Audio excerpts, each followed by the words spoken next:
Ici, on est dans les grands salons. Et cet espace, en principe, je l'ai utilisé comme atelier pour coudre les grands textiles qui mesuraient 30 mètres. Il me fallait un espace pour travailler.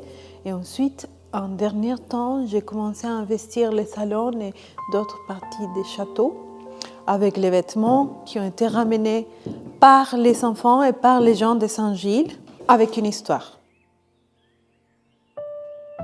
Je me suis inspirée de cette étiquette des archives. Je l'ai pris ici.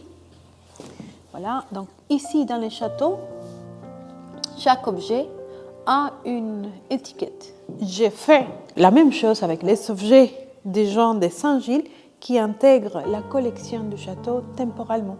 Donc on va, avec cette code, pouvoir retrouver l'histoire, les récits écrits par chaque enfant ou bien par chaque famille. Donc il y a des histoires très belles.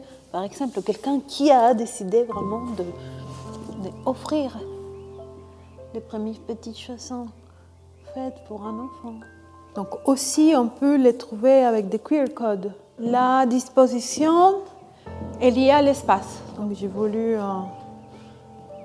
faire dialoguer ces deux formes et puis pouvoir se dire que c'est une expérience de l'espace plus complète. Ok, on va regarder là-haut, mais aussi on va regarder en bas. Et l'œuvre, elle invite à regarder là-haut si on passe par ces salons. Mon but, c'était faire dialoguer, en tout cas faire entrer en résonance les patrimoines et ces objets des gens d'aujourd'hui.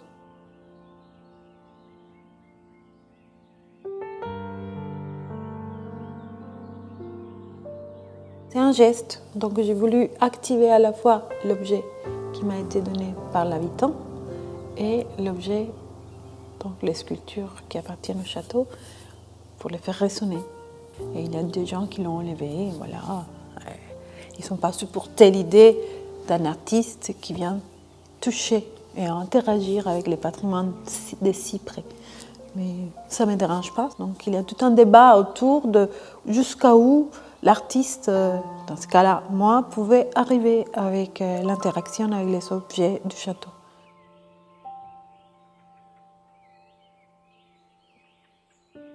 Donc ici, on a cette pièce qui est une des pièces qui a été offerte ou confiée par un habitant de Saint-Gilles. Et c'est la couverture des lits de sa grand-mère.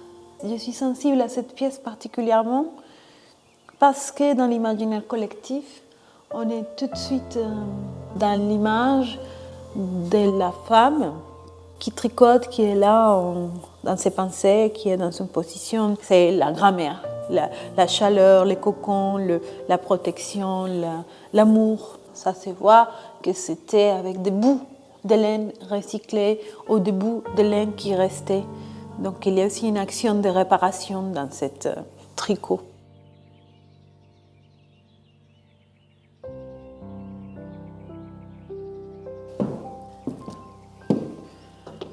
Un des habitants qui est venu avec un grand paquet dans sa voiture, de plusieurs paquets de vêtements.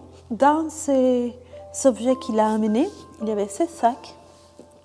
Et on voit, on lit blanchisserie Pont du Gard. C'est un langue qui est lourd. Probablement, cette blanchisserie n'existait plus.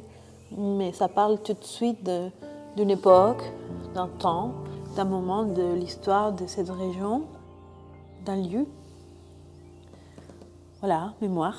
C'est un textile qui est froid, c'est du lin, mais c'est un lin qui est très, très, très costaud.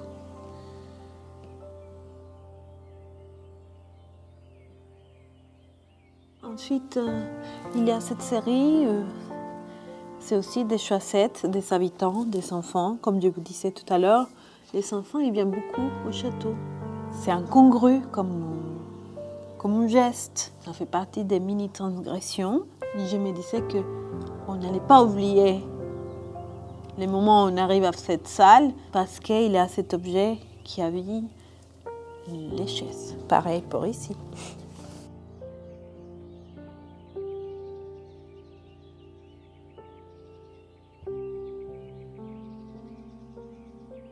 C'est un chiffon de mon enfance. Nous avions fait un doudou, mais il était déchiré. Mon grand-père me l'avait offert et cela me rappelle des souvenirs. J'avais 3 ans.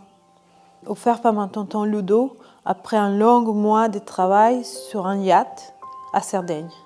Récupéré chez papy Serge environ il y a 6 mois. Je me suis amusée à être un pirate. Ce souvenir sera éternel, Maxence. Je trouve ça génial comme histoire. En occultant son visage, on a envie de le voir. On a envie de le découvrir. C'est qui ce monsieur? Pourquoi il a les yeux occultés? C'est quoi cet objet? Est-ce que c'est lié à l'histoire de la personne? Donc ça crée une tension entre un portrait qui est fait pour être tout droit en face et un objet d'aujourd'hui, d'un habitant qui les cache. Donc ils se dévoilent tous les deux par cet geste.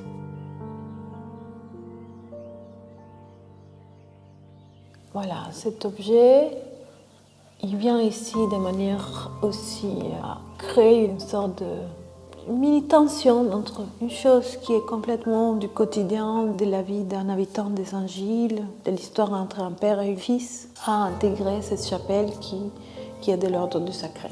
Je me suis dit que lui, là-bas, il pouvait fonctionner très bien avec les skates. Donc il y a une drôlerie qui m'intéresse dans cette geste.